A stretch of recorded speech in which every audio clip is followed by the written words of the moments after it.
முயற்சி என்பது விதை போல அதை விதைத்துக் கொண்டே இரு என்ற சொற்களுக்கு ஏற்ப திருப்பூர் அணைப்பாளையம் கிராமத்தில் சாதாரண விவசாயி குடும்பத்தில் பிறந்து பள்ளி படிப்பை தனது சொந்த ஊரிலும் பொள்ளாச்சி நாச்சிமுத்து பாலிடெக்னிக் கல்லூரியில் தொழில்நுட்ப கல்வியும் பயின்றுள்ளார்.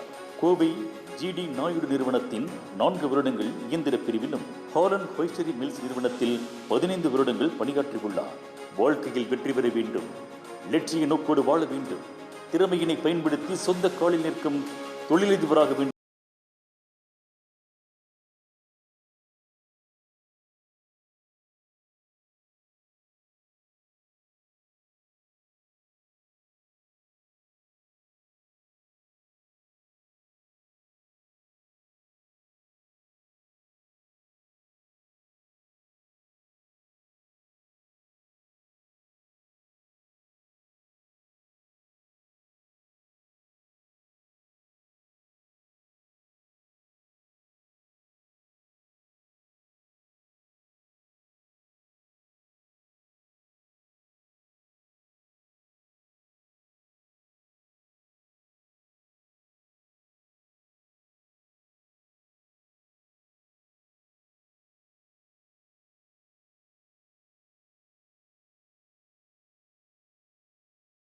லயன்ஸ் டயாலிசிஸ் அறக்கட்டளையுடன் சேர்ந்து 7 டயாலிசிஸ் மிஷின்களை திருப்பூர் ராம்ஸ் மருத்துவமனைக்கு இலவசமாக வழங்கியுள்ளார். இது மட்டுமின்றி ஆன்மீக வழிபாடுகளிலும் ஈடுபட்டு திருப்பூர் காலேஜ் ரோட், கொங்கணகிரி கோவில் மற்றும் ஆழியாறு அறிவு திருக்கோவில் டிரஸ்ட் உறுப்பினராகவும் இருந்து வருகிறார்.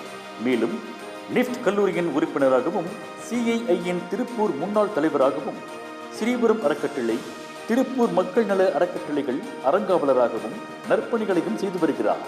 வனத்துக்குள் திருப்பூர் என்ற அமைப்புடன் இணைந்து பல மரக்கன்றுகளை நட்டு தினந்தோறும் தனது சொந்த செலவில் அதனை பாதுகாத்தும் வருகிறார். இவரின் தனித்துவமான சமூக சேவையை பாராட்டி அமெரிக்காவின் உலக தமிழ் பல்கலைக்கழகம் டாக்டர் பட்டமும் திருப்பூர் அரிமா சங்கத்திடமிருந்து சாதனையாளர் விருதும் பெற்றுள்ளார். இவரின் தலைமை பண்பையும் அர்ப்பணிப்பையும் பாராட்டி இந்தியா தொழிற்சங்கத்திடம் தொழில் வளர்ச்சியினை பாராட்டி திருப்பூர் வடக்கு ரோட்டரி சங்கத்திடமும் சிறப்பு விருதுகளை பெற்றுள்ளார். நேர்மைக்கும் கடின உழைப்பிற்கும் காலம் தவறாமைக்கும் எளிமைக்கும் இலக்கணமாக பயணித்து வரும் வேதாளம் கூட்டத்தைச் சேர்ந்த திரு கே கந்தசாமி அவர்களை உங்கள் பொற்கரங்களின் ஓசைகளோடு இந்நிகழ்விற்கு வரவேற்பதில் பெருமை கொள்கிறது கிட்கோ.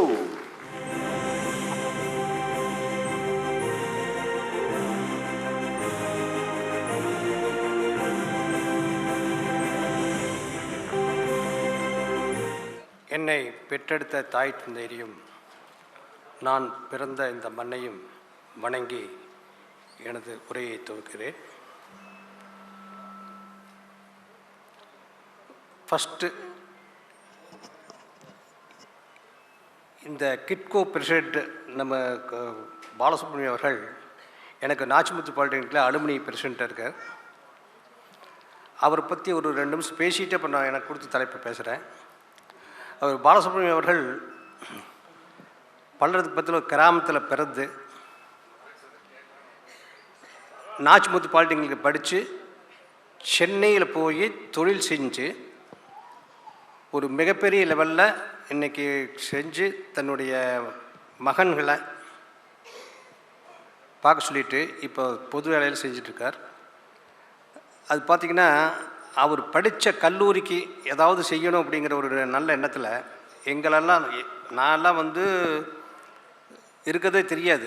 அவர் தான் என்னை இப்போ எங்கள் எல்லாத்தையும் அழைச்சிட்டு அறிமுகப்படுத்தி இந்த மாதிரி நிறைய அங்கே படித்த ஸ்டூடெண்ட்ஸ் எல்லாம் அழைச்சிட்டு போய் எல்லாம் அலுமினியத்தில் சேர வச்சு இப்போ இது வரைக்கும் 1000 ஸ்டூடெண்ட்ஸ்க்கு ஸ்காலர்ஷிப் கொடுத்துருக்காங்க. தான் படித்த கல்லூரியில் வரக்கூடிய ஏழை மாணவர்களுக்காக பண்ணிகிட்ருக்கார். உண்மையிலேயே இது மிகப்பெரிய சமாச்சாரம். அது போக இப்போ ஒரு சொந்த ஊர் பல்லடங்கிறனால இப்போ நாங்கள் லயன்ஸ் கிளப்பில் ஸ்கூல் கட்டிகிட்ருக்கோம். நம்ம பிடிஜிஎஸ்எஸ், நம்ம இவர் ட்ரஸ்ட் மெம்பரு, நம்ம இப்போ பாலசுப்ரமணியம் ஈசி மெம்பர் ஆகிட்டார். நான் சொன்னேன், நீங்கள் மண்ணின் மைண்டர், நீங்கள் நாளைக்கு ரிட்டையர்ட் லைஃப்பில் இந்த ஸ்கூலுக்கு இந்த மண்ணுக்கு ஏதாச்சும் நீங்கள் பண்ணணும், நீங்கள் ஈசி மெம்பர் ஆகன்னு சொன்னேன். உடனே பண்ணிவிட்டு அந்த பண்ணின ஸ்கூல் ஒரு நாள் வந்துட்டு அவர் இந்த ஸ்கூலில் பண்ணுற அறிவுரையெல்லாம் சொல்லிவிட்டு அங்கே சென்னையிலேருந்து அவருக்கு ஒர்க் ஷாப்பில் வேலை செய்யக்கூடிய ஆட்களை கூட்டிகிட்டு வந்து நம்ம இது ஒரு 5.5 லட்சம் ரூபாய்க்கு இந்த குழந்தை விளையாட்டு இடத்துல ஒரு பெரிய ரூஃப் டாப் போட்டு கொடுத்துருக்காரு. அவரே வந்து அங்கேருந்து அழைச்சிட்டு வந்து அவருடைய சொந்த செலவில் போட்டு கொடுத்து அது இந்த குழந்தைகள்லாம் நல்லா இது பண்ணணுங்கிறதுக்காக அவர் இப்போ அவருடைய ஸ்பெஷல் இன்ட்ரெஸ்டில் பண்ணியிருக்காரு. அதாவது என்னென்னா, எந்த விதமான எதிர்பார்ப்பும் இல்லாமல் நல்லது செய்யணும், எஜுகேஷன் டெவலப் பண்ணணுங்கிற ஒரு நல்ல குழந்தைகள்லாம் நல்லா படிக்கணுங்கிற ஒரு நல்ல எண்ணத்தில் தான் பண்ணி கொடுத்துருக்காரு. அதனால் இந்த நேரத்தில் வந்து அது பதிவிட விரும்புகிறேன். அதுபோக நாங்கள் திருப்பூரில் ஒரு கிட்மிட்டோரி வச்சு நடத்திட்டுருக்குறோம். அதுக்கு வந்து ஒரு முறை அழைச்சிட்டு போயிருந்து இவரும் நம்ம ஆறுமுகான வந்திருக்காரு. வந்து நாங்கள் அந்த மேனேஜர் வந்து கொஞ்சம் இப்போ ரிப்பேரெல்லாம் பார்த்துட்டு இருந்தார். அவர் வந்து அட்வைஸ் பண்ணார், கொஞ்சம் இப்படி பார்த்து பண்ணிங்கன்னா நல்லாயிருக்கும் அப்படின்னு சொல்லி அட்வைஸ் பண்ணார். இப்போ அது பிரகாரம் பண்ணி இப்போ நல்லா ஓடிட்டுருக்குது. இதே சொல்ல வரேன்னா, அவர் ஒரு டெக்னிக்கலாக ஒரு மெக்கானிக்கல் இன்ஜினியராக படித்தவர். நான் நம்ம மேனேஜர் சொன்னேன், இப்போ அவர் 2 இன்ஜினியர்ஸ் வந்திருக்காங்க, அவங்களுக்கு கேளுங்க இப்போ சொல்லுவாங்க அப்படின்னு. அப்புறம் உடனே அவங்க சொன்னார், எல்லாம் பண்ணி இப்போ வந்து அது நல்லபடி ஓடிட்டுருக்குது. இதெல்லாம் ஏன் சொல்ல வரேன்னா, இந்த தருணத்தில் அவருடைய செயல்பாடுகள் எல்லாமே கொஞ்சம் பொது மக்களுக்காக, அதாவது நல்ல காரியங்களுக்காக தான் பயன்படுது. அதனால் இந்த நேரத்தில் அதை சொல்லிக்கொண்டு எனக்கு கொடுத்த தலைப்பை பற்றி பேசுகிறேன். எனக்கு வந்து கொடுத்துருக்குன்னு பார்த்தீங்கன்னா, சிறு தொழிலை பெருநிறுவனமாக மாற்ற தேவையான அடிப்படை பண்புகள், எப்படி தொழிலாளர்களை முழுமையாக ஈடுபடுத்தி செயலாற்றுவது, தொழிலை எப்படி பெருக்குவது. அதாவது லேபர் சைக்காலஜி. ஒரு இண்டஸ்ட்ரிக்கு வந்து லேபருங்கிறது ஒரு சொத்துங்க. நீங்கள் பணம் இருந்துட்டால் மாத்திரம் ஒரு தொழில் நடத்திட முடியாது. வெறும் பணத்தை வச்சு நீங்கள் என்ன பண்ணுவீங்க? நல்ல தொழிலாளர் அமையணும், நல்ல ஆட்கள் இருக்கணும். அப்போ தான் அந்த ப்ராடக்ட் நல்லா வரும். அந்த ப்ராடக்ட் வந்தால் தான் நல்லா மார்க்கெட்டில் செய்ய முடியும். அப்போ அந்த தொழிலாளருக்கு வந்து நீங்கள் அடிப்படையாக நல்ல வசதிகள் செஞ்சு கொடுத்தா தான் அந்த தொழிலாளர் வந்து நல்ல, அதாவது ஒரு தொழிலாளி நம்ம நிறுவனத்துக்குள்ளே வரான்னா, அவள் காலையில் வந்து நல்லா சாப்பிட்டுட்டு நல்லா திடகாத்திரமாக சிரிச்சுட்டு சந்தோஷமாக வந்து தொழில் வந்து ஈடுபட்டால் தான் தொழில் நல்லாயிருக்கும். அப்போ அந்த தொழிலாளி வந்து எப்பவுமே நல்லா சந்தோஷமாக இருக்கணும் அப்படின்னா, அவனுக்கு வேணுங்கிற நல்லா பண்ணி கொடுக்கணும்.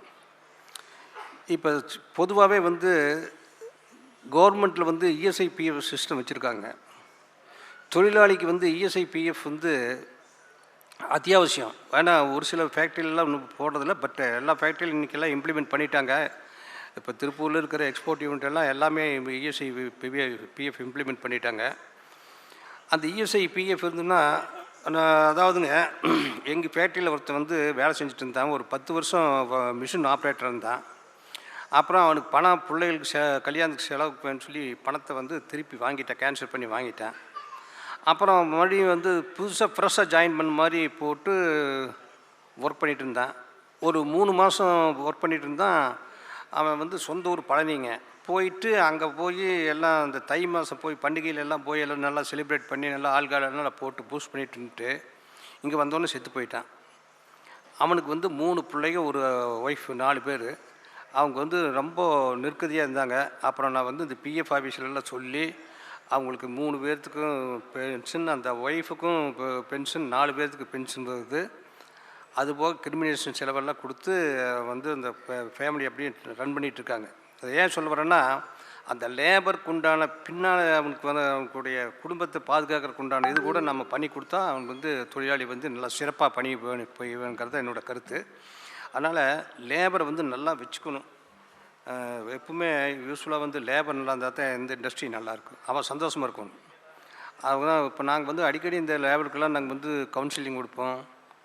அதாவது யாராச்சும் முக்கியமான பேச்செல்லாம் கூப்பிட்டு பேச வைப்போம். நீங்கள் பெரிய நிறுவனத்துலலாம் பார்த்தீங்கன்னா, ஃபார் எக்ஸாம்பிள் ஃபோர்டு கம்பெனி இப்போ வந்து அவ்வளோ ஒன்றும் பெருசாக இல்லைங்க. அந்த முன்னால் நான் சொல்கிறது 15-20 years back Ford company MD பார்த்தீங்கன்னாக்கா, ஒரு லேபருக்கு வந்து நாளைக்கு பர்த்டேன்னு வச்சுங்களேன், நாளைக்கு காலையில் வந்து அவன் நேமு, அவனுடைய ஹிஸ்ட்ரி, பயோடேட்டெல்லாம் எடுத்து வச்சுக்குவார். வந்துட்டு அவன் வேலை செஞ்சுட்டு போய் தலையை தட்டி கொடுத்து கை கொடுத்து, hello mister John, how are you, what about you அப்படின்னு பேசிட்டு ஹாப்பி பர்த்டே சொல்லிவிட்டு அவர் விஷ் பண்ணிட்டு வருவார். அப்போ ஒரு லேபரை வந்து அவ்வளோ பெரிய கம்பெனி ஓனர் வந்து விஷ் பண்ணும்போது அவனுக்கு வந்து சந்தோஷமாக இருக்கும். அப்போ தான் அந்த லேபர் சந்தோஷமாக இருந்தால் தான் அடுத்த லேபரும் அவனுக்கு வந்து இந்த மாதிரி நம்ம எம்டி வந்து இந்த மாதிரிலாம் பண்ணுறாருன்னு அவனுக்கு ஒரு இது வரும்போது எல்லா லேபரும் வந்து கொஞ்சம் நல்லா கோஆப்ரேட் பண்ணும்போது இண்டஸ்ட்ரி வந்து டெவலப் ஆகும்.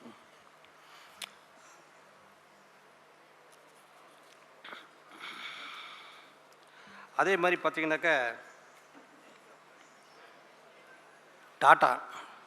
டாட்டா வந்து பார்த்திங்கன்னா இந்த இதில் பார்த்திங்கன்னா அந்த கொரோனா டைமில் 1500 கோடி கொடுத்துட்டு அப்புறம் இன்னும் கொரோனாவுக்கு வேணும்னா பணம் கொடுக்குறேன் அப்படின்னு சொல்லி சொன்னார். நான் ஒரு முறை வந்து ஊட்டியில் வந்து தாஜ் ஹோட்டலில் தங்கியிருந்தேன்.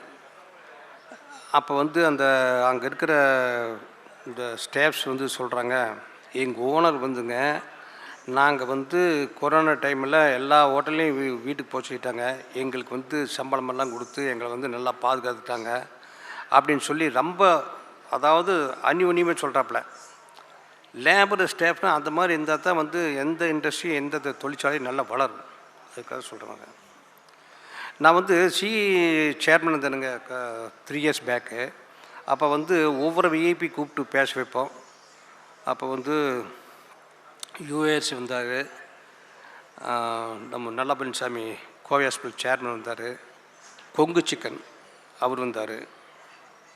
அவங்க 3 பேர் வந்து பகிர்ந்துட்டாங்க. அப்போ வந்து இந்த யூஏஆர்சி சொல்கிறார், அவர் மிகப்பெரிய நிறுவனம் ஆச்சு, உங்களுக்கு தெரியும். மத்திய பிரதேசத்தில் ஒரு 300 கோடியில் ஒரு ப்ராஜெக்ட் பண்ணிகிட்ருக்காங்களாமா.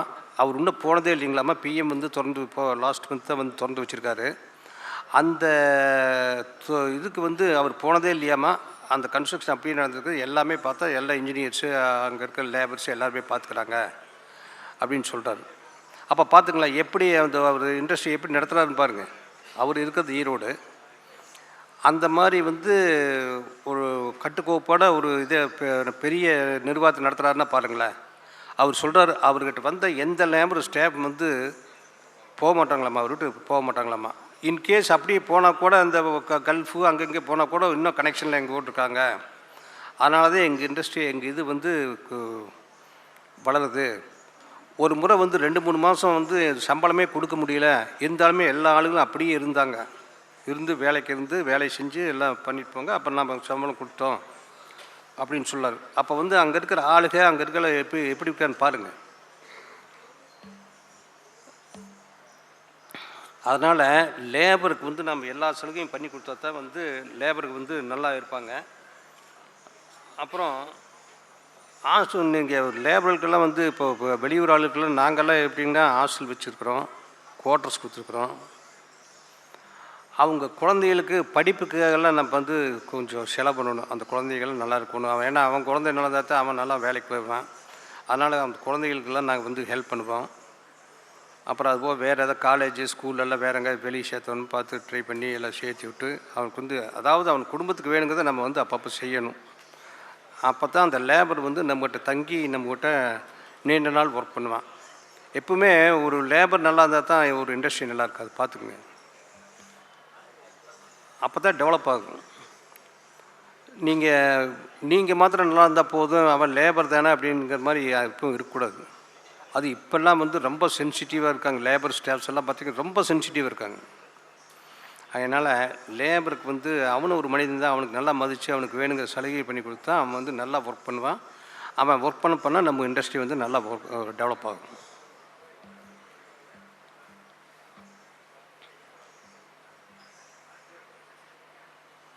அப்புறம் உங்களுக்கு எல்லாத்துக்கும் தெரியுமா தெரியாது தெரியல, இந்த இந்தியாவில் வந்துங்க நம்ம தமிழ்நாட்டில் வந்து சிஎம் காப்பீட்டு திட்டம் 2 லட்சம் இருக்குது, பிரைம் மினிஸ்டர் காப்பீட்டு திட்டம் 5 லட்சம் இருக்குது. இது இன்கம் டேக்ஸ் கட்டுறவங்களுக்கெல்லாம் பொருந்தாது, லேபர் கேட்டகரியில் இருக்கிறவங்களுக்கு பொருந்தும். அதுக்கு வந்து இப்போ பழைய ஆதார் கார்டும் இந்த ஆதார் கார்டும் ஒரு ரேஷன் கார்டு வந்து கொஞ்சம் பிரச்சனை சென்டர் கொடுத்தாலே ப்ரெஷர் பண்ணி கொடுத்துருவான், இது பாலிசி எடுத்து கொடுத்துருவான். அதை வச்சுட்டா எல்லா ஹாஸ்பிட்டலையும் கார்ப்பரேட் ஹாஸ்பிட்டல் வச்சு ட்ரீட்மெண்ட் பண்ணிக்கலாம். அது யாராச்சும் நீங்கள் உங்கள் இண்டஸ்ட்ரியில் பண்ணாமல் இருந்தால் பண்ணிக்கோங்க. பொதுவாக எல்லாம் பண்ணியிருப்பாங்க, இருந்தாலும் எனக்கு தெரிஞ்சு நான் சொல்லிடுறேன். அதனால் ஒரு லேபருக்கு வந்து நம்ம வேணுங்கிற சௌகரியங்கள் நம்ம செஞ்சு கொடுக்கணும். அப்போ அவன் வரும்போது நம்ம ஃபேக்ட்ரிக்குள்ளே வரும்போது சந்தோஷமாக ஹாப்பியாக வந்தால் தான் நம்ம இண்டஸ்ட்ரி டெவலப் ஆகும். அடுத்தது ஒரு ப்ராடக்டை வந்து எப்படி ஒரு இண்டஸ்ட்ரி வந்து எப்படி நடத்துறது, அதாவது தொழிலை எப்படி வாடிக்கையாளரை தக்க வைத்துக்கொள்வது, மிகப்பெரிய கொஸ்டின், பெரிய இது. ஏன்னா ஒரு ப்ராடக்ட் நீங்கள் பண்ணின பார்த்தா அதை மார்க்கெட் பண்ணி அந்த ப்ராடக்ட்டை வந்து மார்க்கெட் கொண்டு போய் அந்த ப்ராடக்ட் நல்லபடியாக போனால் தான் வந்து நம்மகிட்ட வாங்குறவங்க வாங்குவாங்க. ஜென்ரலாகவே வந்து பார்த்திங்கன்னா எல்லா பொருளுக்கும் இன்றைக்கி காம்படிஷன் தானுங்க. காம்படிஷன் இல்லாத பொருளே கிடையாது. அது எங்கள் எக்ஸ்போர்ட்லாம் பார்த்திங்கன்னா எங்கள் கார்மெண்ட் எக்ஸ்போர்ட்ஸ் வந்து நிறைய காம்படிஷன் இருக்குது. ஆனால் இருந்தாலுமே நீங்கள் வந்து தொழில் நல்லா செய்யும் பொழுது நல்லா போகும். எனக்கு ஃபஸ்ட்டு ஒரு எக்ஸ்பீரியன்ஸுங்க. நீங்கள் வந்து நான் 87 எக்ஸ்போர்ட் ஸ்டார்ட் பண்ணேன். அப்புறம் 89 டெல்லியில் ஒரு கார்மெண்ட் ஃபேர் நடந்தது. அங்கே போய் ஃபஸ்ட்டு ஆர்டர் போய் இந்த ஃப்ரெஞ்சு பையர் அப்போல்லாம் வந்து இந்தியன் ருபீஸில் ஆர்டர் கன்ஃபார்ம் பண்ணுவாங்க.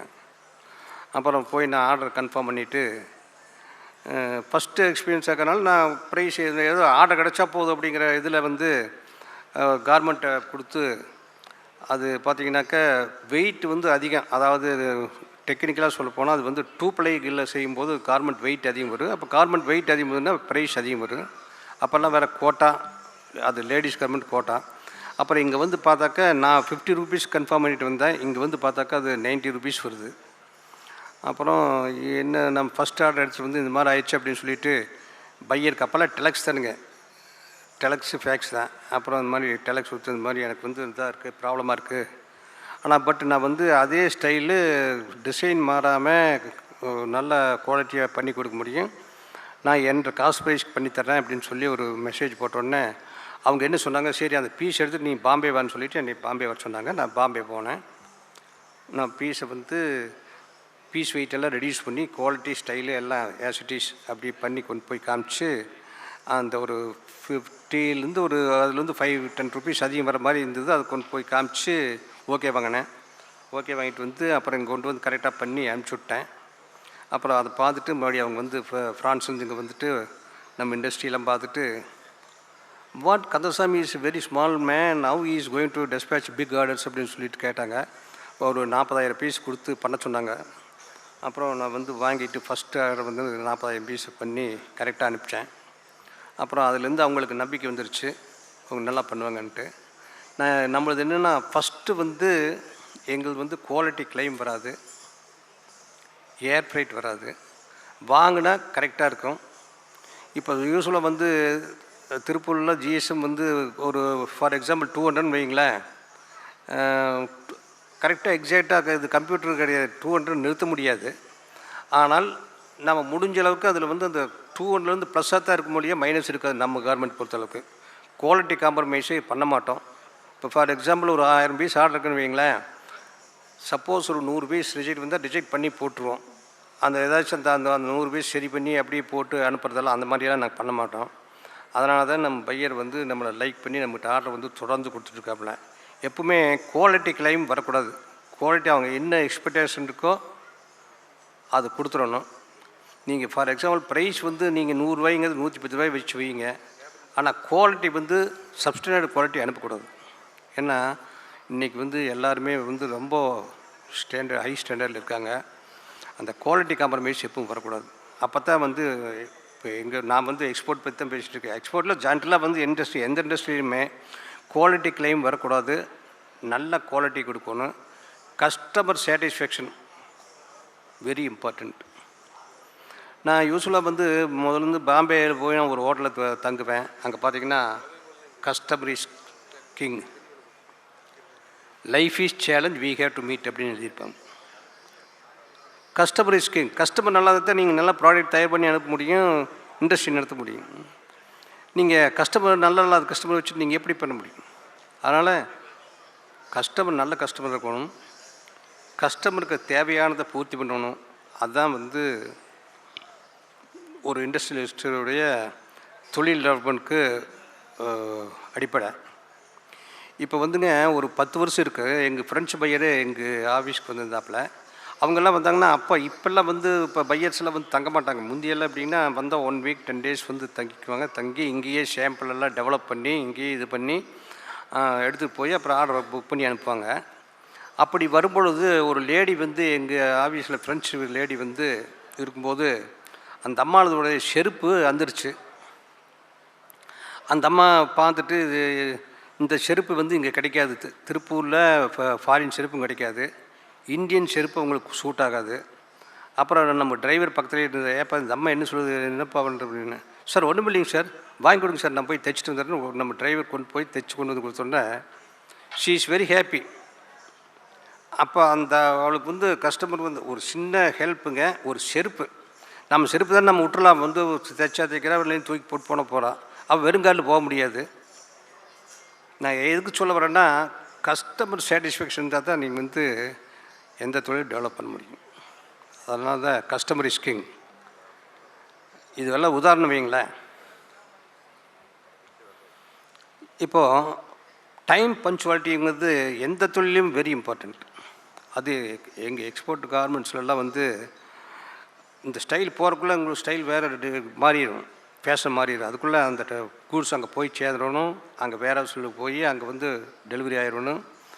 இல்லைன்னா சீசன் மாறிடுச்சுனாக்கா சம்மர்லேருந்து வின்டர் போயிடுச்சுன்னா விற்க முடியாது. அதனால் அந்த டைமில் வந்து கொடுக்கணும். அந்த டைமில் கரெக்டாக கொடுத்தீங்கன்னா தான் அவங்களுக்கு வந்து ஒர்க் அவுட் ஆகும், இல்லைன்னா ஒர்க் அவுட் ஆகாது. கஸ்டமருக்கு இப்போ பிரயோஜனப்படாது. டைம் இருக்குங்களா? இல்லை, நான் முடிச்சுக்கிறேன். இல்லை, முதலே சொல்லிட்டாங்க உங்களுக்கு வந்து குறிப்பிட்ட டைம்கள் 20 மினிட்ஸ்க்கு மேலே பேசக்கூடாது. இருந்தாலும் பரவாயில்ல, நான் வந்து அதை ஓவர்லோக் பண்ணல, நான் சீக்கிரம் முடிச்சுக்கிறேன். அதனால் நாம் எந்த தொழில் செஞ்சாலும் அதில் பெர்ஃபெக்ஷனு, பஞ்சுவாலிட்டி, சிஸ்டம், யார் வந்து நம்மளை குறை சொல்லக்கூடாது. நம்ம குறை சொன்னால் நாம் வந்து அந்த தொழிலுக்கு அன்ஃபிட். யாருமே நம்மளை குறை சொல்லக்கூடாது. அப்போ அப்படி இருந்தால் தான் வந்து தொழில் டெவலப் ஆகும். நம்ம கஸ்டமர் வந்து நம்மளை விட்டு போக மாட்டாங்க. இப்போ எங்கிட்ட இருக்கிற பையரெல்லாம் நாங்கள் போச்சுன்னா கூட போக மாட்டாங்க. அந்த மாதிரி தான் நாங்கள் வந்து நம்ம என்ன சொல்கிறோமோ அதை கேட்பாங்க. ஏன்னா அவங்களுக்கு வந்து நம்மக்கிட்ட வாங்கி விற்று அவங்க வந்து ப்ராஃபிட் சம்பாதிக்காங்க, அவங்களுக்கு டிஸ்டர்ப் இல்லாமல் கஷ்டம் இல்லாமல் இருக்குது. அதனால் நம்மளை விட்டு போக மாட்டாங்க. அந்த மாதிரி தான் வந்து கஸ்டமர்கிட்ட பழகணும், கஸ்டமர் அந்த மாதிரி வச்சுக்கணும். அப்போ தான் தொழில் டெவலப் ஆகும். நம்மளும் நல்லா இருப்போம், இண்டஸ்ட்ரி நல்லா இருக்குது, நம்மக்கிட்ட லேபரும் நல்லா இருப்பாங்க. அதனால் இந்த வாய்ப்பளித்து இந்த 20 நிமிஷத்துக்கு மேலே மறுபடியும் டைம் கொடுத்தாங்க. உண்மையிலேயே எனக்கு ரொம்ப சந்தோஷமாக இருக்குது. உங்கள் முன்னாலையில் இந்த வாய்ப்பளித்த அனைத்து நல்லுள்ளங்களுக்கும் இந்த கிட்கோ வந்து மென்மேலும் வளர்ந்து இன்னும் நம்ம கிட்கோ மெம்பர்ஸ் எல்லாருமே வந்து இதில் இன்னும் நிறையா இணைக்கணும். இன்னும் நிறைய மெம்பர்ஸ் சேர்த்துங்க. இந்த கிட்கோவில் வந்து இன்னும் நிறைய மெம்பர்ஸ் வேணும். நம்ம கொங்கு மண்டலத்தில் இருக்கக்கூடிய இளைஞர்கள் எல்லாம் கொண்டு வாங்க. அவங்களெல்லாம் வச்சு இணைச்சி இன்னும் இந்த கிட்கோ வந்து மென்மேலும் சிறப்படைஞ்சு எல்லோரும் வந்து இந்த கொங்கு மண்டலத்தில் நல்லா சிறப்போடு வாழ்ந்து நம்ம கொங்கு பிரசிடெண்ட் மற்றும் நிர்வாகிகள், கொங்கு நண்பர்கள், அனைத்து நல்லுள்ளங்களுக்கும் எனது நன்றியை தெரிவிச்சுக்கிறேன். வாழ்க வளமுடன்.